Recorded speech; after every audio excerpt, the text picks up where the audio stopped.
Hello all. इस lecture में हम पढ़ते हैं इलास्टिसिटी ऑफ सप्लाई। ये आपके माइक्रो इकोनॉमिक्स के अंदर चैप्टर है, थ्योरी ऑफ सप्लाई, और उसके बाद आता है इलास्टिसिटी ऑफ सप्लाई। तो इलास्टिसिटी ऑफ सप्लाई क्या होता है? आपको पता होगा, सप्लाई फंक्शन जो होता है उसमें क्या होता है? Price of x, price of related goods, number of firms, goal of the firms. ठीक है। तो इस तरीके की सारी चीजें होती हैं सप्लाई फंक्शन में। उसमें जो प्राइस का रिलेशन है सप्लाई से, ठीक है।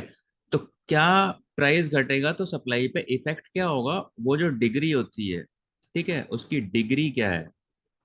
Degree of change in quantity supplied due to change in price. ठीक है। तो वो जो डिग्री होती है उसको हम बोलते हैं इलास्टिसिटी ऑफ सप्लाई। तो फॉर एग्जांपल मैं आपको बताता हूँ, प्राइस और सप्लाई में पॉजिटिव रिलेशन होता है। ये तो आपको पता ही होगा, क्योंकि जब आप सप्लाई पढ़ते हो तो आप अपने को क्या समझते हो? आप अपने को प्रोड्यूसर समझते हो। प्रोड्यूसर का मतलब होता है सेलर। ठीक है। तो ऑफ कोर्स जब प्राइस बढ़ेगा किसी चीज का तो आप ज्यादा सप्लाई करना चाहोगे। क्यों क्यों करना चाहोगे? क्योंकि ज्यादा प्राइस हो जाएगा तो आप प्रॉफिट ज्यादा कमाओगे। ठीक है। और किसी भी चीज का प्राइस अगर घट जाएगा तो आप क्या चाहोगे? उसकी सप्लाई भी कम कर दोगे। क्यों? क्योंकि उसमें आपका प्रॉफिट भी कम हो जाएगा। ठीक है। तो बेचने वाले पॉइंट ऑफ व्यू से, बेचने वाले के पॉइंट ऑफ व्यू से हम सप्लाई चैप्टर को पढ़ते हैं। और जब आप कोई सामान बेचोगे तो ऑफ कोर्स उसका प्राइस बढ़ेगा तो आप ज्यादा सप्लाई करना चाहोगे, और जब उसका प्राइस घटेगा तो उसकी सप्लाई आप कम करना चाहोगे। ठीक है। ये तो हो गया लॉ ऑफ सप्लाई। अब इलास्टिसिटी क्या होती है? तो मान लो आपने प्राइस बढ़ाया, आपने प्राइस बढ़ाया 10%। ठीक है। तो उसका क्वांटिटी सप्लाइड पे क्या इम्पैक्ट होगा? ठीक है। हो सकता है कि बिल्कुल भी इम्पैक्ट ना हो, 0% हो। ठीक है। हो सकता है कि इम्पैक्ट हो लेकिन जितना आपने परसेंटेज प्राइस बढ़ाया है उससे कम हो, मान लो 5% हो। ठीक है। एक केस क्या हो सकता है कि प्राइस 10% बढ़ाया तो सप्लाई भी 10% बढ़ गई। एक केस ये हो सकता है। ठीक है। एक केस क्या हो सकता है कि प्राइस आपने 10% बढ़ाया और सप्लाई आपकी 40% बढ़ गई। ठीक है। एक केस ये हो सकता है। और एक केस क्या हो सकता है कि सप्लाई बढ़ गई इनफाइनाइट। ठीक है। तो ये इनको बोला जाता है डिग्री। ठीक है। किस डिग्री से सप्लाई चेंज हुई है? जब मैंने प्राइस बढ़ाया है 10%। तो ये अलग अलग डिग्रीज होती हैं, इन्हीं को बोला जाता है इलास्टिसिटी ऑफ सप्लाई। तो यहाँ पे देखो, प्राइस आपने बढ़ा दिया 10% और सप्लाई 0% बढ़ी, तो इसको क्या बोलूंगा मैं? इसको बोलूंगा मैं परफेक्टली इन इलास्टिक।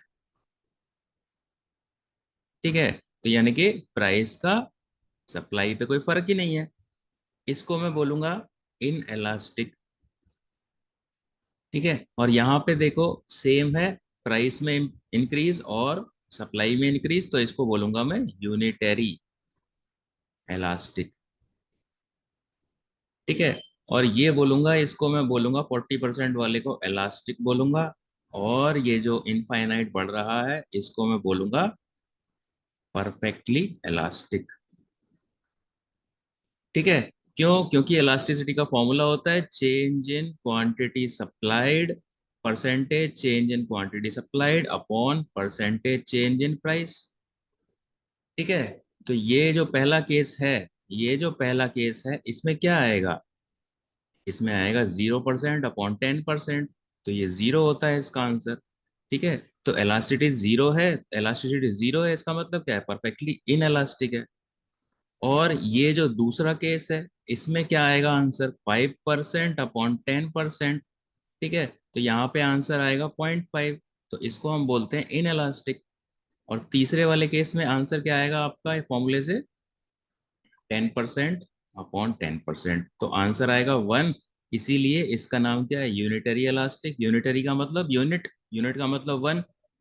और ऐसे ही इसमें क्या आएगा? 40% अपॉन 10%, तो ये क्या हो गया? 4 हो गया। तो एक से ज्यादा जो होता है इलास्टिसिटी उसको बोलते हैं इलास्टिक सप्लाई। और परफेक्टली इन इलास्टिक मतलब इनफाइनाइट अपॉन 10%। ठीक है, तो इनफाइनाइट अपॉन 10%, तो आंसर क्या आ जाएगा इसका? इसका आंसर इनफाइनाइट ही आएगा। ठीक है, तो इस तरीके से अलग अलग तरह की एलास्टिसिटी होती है, और ये डिपेंड करता है कि गुड्स किस तरह के हैं। ठीक है, जो बेसिक गुड्स हैं जो कंज्यूमर खरीदेंगे खरीदेंगे, तो उसमें का प्राइस बढ़ेगा तो उसकी सप्लाई नहीं बढ़ेगी। क्यों? क्योंकि उसकी क्वांटिटी इनएलास्टिक है, कंज्यूमर उतना ही खरीदेंगे। मेडिसिन वगैरह हो गया। ठीक है, तो इस तरीके से हम अलग अलग तरह की एलास्टिसिटीज निकालते हैं, और ये 5 तरह की एलास्टिसिटी होती है। अब इसको देखते हैं इसमें क्या दिया हुआ है। तो देखो, यही 5 केसेस हैं।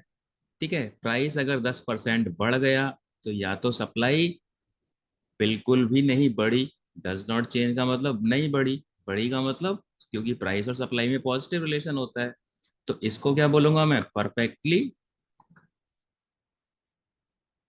इन एलास्टिक। ठीक है, यहाँ सप्लाई बढ़ी लेकिन उतने परसेंटेज से नहीं बढ़ी जितना हमने प्राइस परसेंटेज बढ़ाया था। ठीक है, इसको हम क्या बोलते हैं? इन एलास्टिक सप्लाई। और यहाँ पे सेम परसेंटेज है, तो यहाँ पे इसको बोलते हैं यूनिटरी एलास्टिक। ठीक है, और सप्लाई अगर 20% बढ़ेगी तो इसको हम बोलते हैं एलास्टिक। और यहाँ पे ये क्या है? ये है परफेक्टली एलास्टिक। तो इस तरीके से आप अगर प्राइस बढ़ाओगे, ठीक है, तो इन किस कैटेगरी में आएगा आपका प्रोडक्ट, ये डिपेंड करता है।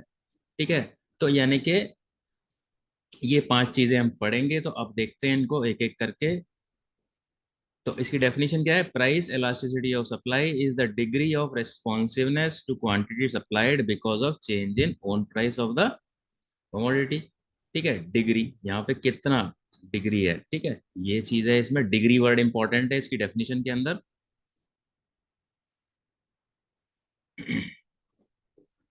तो इलास्टिसिटी ऑफ सप्लाई का फॉर्मूला क्या होता है? Percentage change in quantity supplied upon percentage change in price. देखो, ये इसी से तो मैंने निकाले थे पांचों केसेस।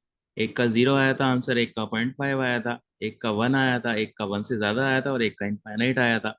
तो वो जो मैंने निकाला था न्यूमरेटर डिनोमिनेटर करके, वो ये वाला फॉर्मूला मैंने अप्लाई किया था। या फिर इसका ये भी फॉर्मूला है। ठीक है, ये फॉर्मूला रटने वाला है और ये वाला फॉर्मूला समझने वाला है। ठीक है, तो ऊपर वाले फॉर्मूले से ही क्या कहते हैं, नीचे वाला फॉर्मूला बना है। कैसे बना है? देखो, percentage change in quantity supplied कैसे निकालोगे? Change in quantity supplied upon quantity supplied, है ना, इनटू 100, ये निकालोगे। ठीक है, यहाँ पे परसेंटेज चेंज इन प्राइस कैसे निकालोगे? Change in price upon price into 100। Percentage change का फॉर्मूला क्या होता है? Change upon base. ठीक है, तो यानी कि अगर आपने ऐसा किया, अब इस फॉर्मूले को हम दूसरे तरीके से लिख सकते हैं, चेंज इन सप्लाई। ठीक है, change in quantity upon quantity into 100। और ये नीचे है, डिनोमिनेटर में है, तो इसको पलट देता हूं मैं, P upon change in P into 100। ठीक है, तो ये क्या हो गया? 100 से 100 कट गया। ठीक है, तो ये देखो, चेंज इन क्वांटिटी यहाँ आ गया, चेंज इन प्राइस यहाँ आ गया, और प्राइस यहाँ पे आ गया, और ये क्वांटिटी यहाँ पे आ गई। तो यानी कि ऊपर वाले फॉर्मूले से ही हमने नीचे वाला फॉर्मूला निकाला है। और इलास्टिसिटी ऑफ सप्लाई का फॉर्मूला और इलास्टिसिटी ऑफ डिमांड का फॉर्मूला सेम होता है। ठीक है, बस फर्क क्या होता है? यहाँ पे पॉजिटिव रिलेशन होता है, तो यानी कि प्राइस प्राइस बढ़ेगा तो क्वांटिटी सप्लाइड भी बढ़ेगी, और प्राइस घटेगा तो क्वांटिटी सप्लाई भी घटेगी। इसका आंसर पॉजिटिव में आता है। लेकिन डिमांड में नेगेटिव रिलेशन होता है, तो यानी कि अगर प्राइस घटेगा तो डिमांड बढ़ती है, और प्राइस बढ़ेगा तो डिमांड घटती है, तो उसका आंसर माइनस में आता है। ठीक है, तो बस ये चीज, ये फर्क है। बाकी फॉर्मूला आपका इलास्टिसिटी ऑफ सप्लाई और इलास्टिसिटी ऑफ डिमांड का सेम है। उसके बाद पहला वाला केस, इलास्टिसिटी ऑफ सप्लाई। अगर सप्लाई बिल्कुल भी चेंज नहीं होती है, तो चेंज इन क्वांटिटी सप्लाइड 0 हो गई अपॉन 10%, तो इलास्टिसिटी यहाँ पे 0 हो गई। ठीक है, और इसका ग्राफ कैसे बनेगा? ये प्राइस है तो ये क्वांटिटी है, और अगर प्राइस चेंज हो गया तो क्वांटिटी चेंज नहीं हुई। ठीक है, तो इसीलिए ये क्या होता है, ये परफेक्टली इनएलास्टिक का कर्व होता है सप्लाई का।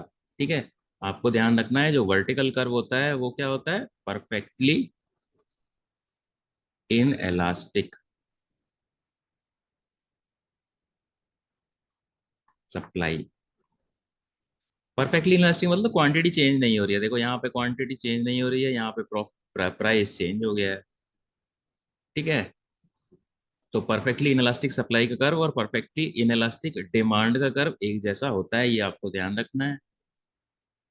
ठीक है, when due to change in the price there is no change in the quantity supplied then elasticity of supply is equal to zero, या फिर हम बोलेंगे इसको परफेक्टली इनएलास्टिक, और इसका कर्व कैसे होगा, वर्टिकल होगा एक्स एक्सिस पे। ठीक है, तो अब देखो ये मैंने आपको बताया ही था कि जब जीरो इलास्टिसिटी होती है तो डिमांड कर्व और सप्लाई कर्व दोनों सिमिलर होते हैं, यानी कि वर्टिकल होते हैं एक्स एक्सिस पे। तो अगर आपका इलास्टिसिटी ऑफ डिमांड का आपको चैप्टर याद होगा जो हमने किया था, तो उसमें आपको एकदम ध्यान आ जाएगा कि दोनों के curve perfectly in elastic case में डिमांड के और सप्लाई के दोनों के कर्व सेम होते हैं। उसके बाद देखो यहाँ पे देखो प्राइस 10% बढ़ा है तो क्वांटिटी सप्लाइड 5% बढ़ी है, यानी कि एक से कम है। एक से कम है इसका मतलब क्या है कि इलास्टिसिटी लेस देन 1 है। तो ये देखो ये प्राइस है तो ये क्वांटिटी हो गया, और उसके बाद प्राइस बढ़ गया लेकिन क्वांटिटी उतनी नहीं बढ़ी। देखो आप एक चीज क्लियरली देखो, यहाँ पे ये प्राइस ज्यादा बढ़ रहा है और ये क्वांटिटी कम बढ़ रही है। ठीक है, तो ये क्या है यहाँ पे दिखाया हुआ है, 10% बढ़ रहा है और ये 5% बढ़ रहा है। ठीक है, तो इसका कर्व कैसा होगा, ऐसा होगा। ठीक है, तो इस कर्व को हम बोल सकते हैं क्लोज टू वर्टिकल। वर्टिकल के थोड़ा सा, वर्टिकल का थोड़ा ऐसे आपने टिल्ट कर दिया। ठीक है, तो ये जो इलास्टिसिटी है ये है in elastic supply. So when percentage change in quantity is less than the percentage change in price then elasticity of supply is equal to inelastic or less than 1। तो जब लेस देन 1 होता है elasticity of supply तो curve ऐसा बनता है, ये आपको ध्यान रखना चाहिए। उसके बाद थर्ड केस, प्राइस 10% बढ़ा तो सप्लाई भी 10% बढ़ गई, तो इसमें क्या आएगा, देखो 1 आएगा आंसर। यूनिटरी इलास्टिक बोलेंगे इसको। ठीक है, इसका कर्व कैसे बनेगा,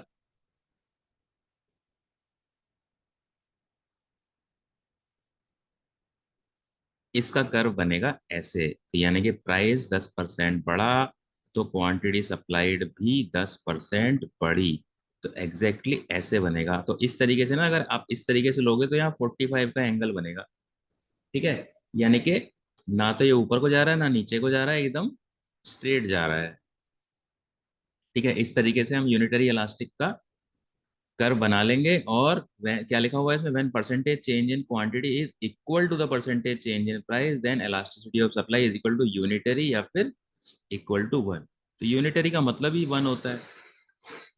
अब नेक्स्ट वाला केस,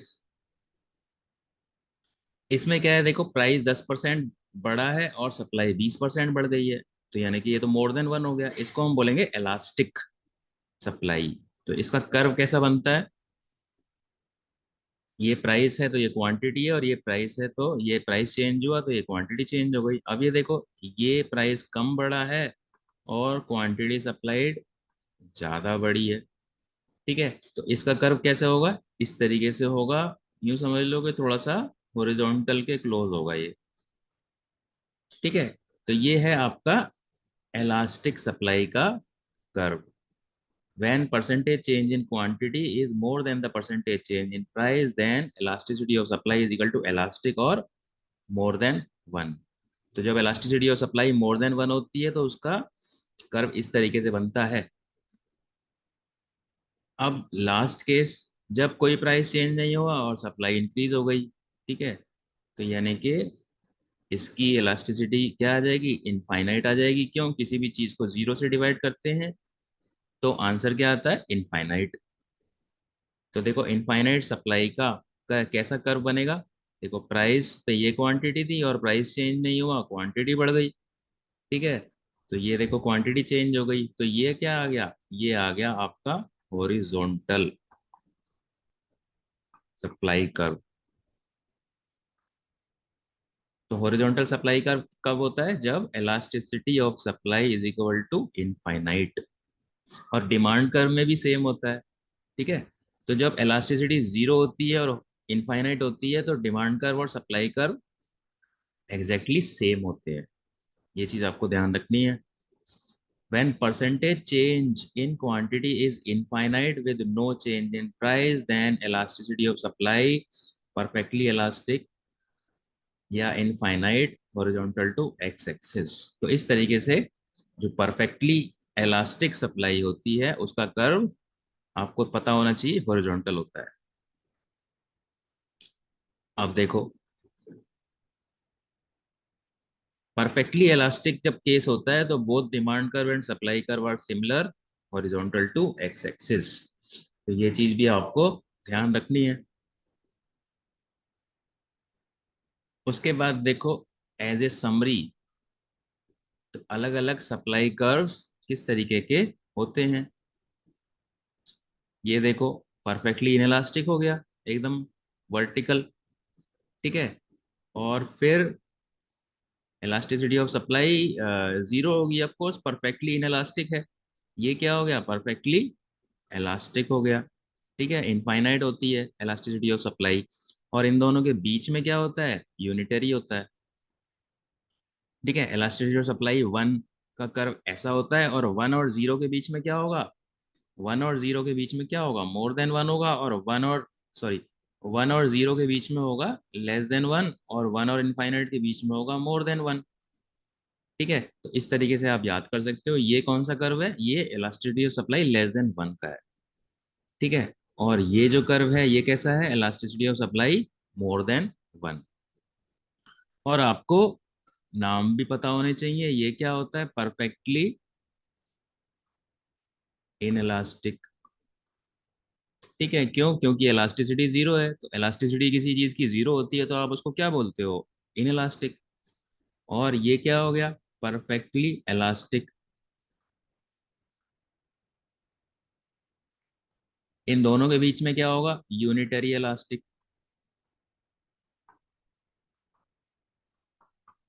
ठीक है। और यूनिटरी इलास्टिक और परफेक्टली इलास्टिक के बीच में क्या होगा, इलास्टिक। और यूनिटरी और जीरो के बीच में क्या होगा, इन इलास्टिक। तो इस तरीके से आपको ये सारे याद रखने। परफेक्टली इलास्टिक का कर्व ऐसे होता है वर्टिकल, परफेक्टली इलास्टिक का हॉरिजॉन्टल होता है। और अगर आपको ये दोनों याद है तो बाकी याद हो जाएंगे। इन दोनों के बीच वाला क्या होता है, यूनिटरी इलास्टिक। और यूनिटरी और जीरो के बीच में क्या चीज होती है, लेस देन वन होती है। और यूनिटरी और इनफाइनाइट के बीच में क्या होती है, मोर देन वन होती है। तो इस तरीके से आप सारी की सारी इलास्टिसिटीज को याद कर पाओगे। और ये बहुत इंपॉर्टेंट है टॉपिक, आपको पता होना चाहिए। क्वेश्चन आता है कि किस तरीके की इलास्टिसिटी ऑफ सप्लाई का किस तरीके का कर्व होता है, कर्व बना के दिखाओ। या किसी कर्व को देख के आपको पता होना चाहिए कि इसमें किस तरीके की इलास्टिसिटी है। So that is it for this lecture, thank you.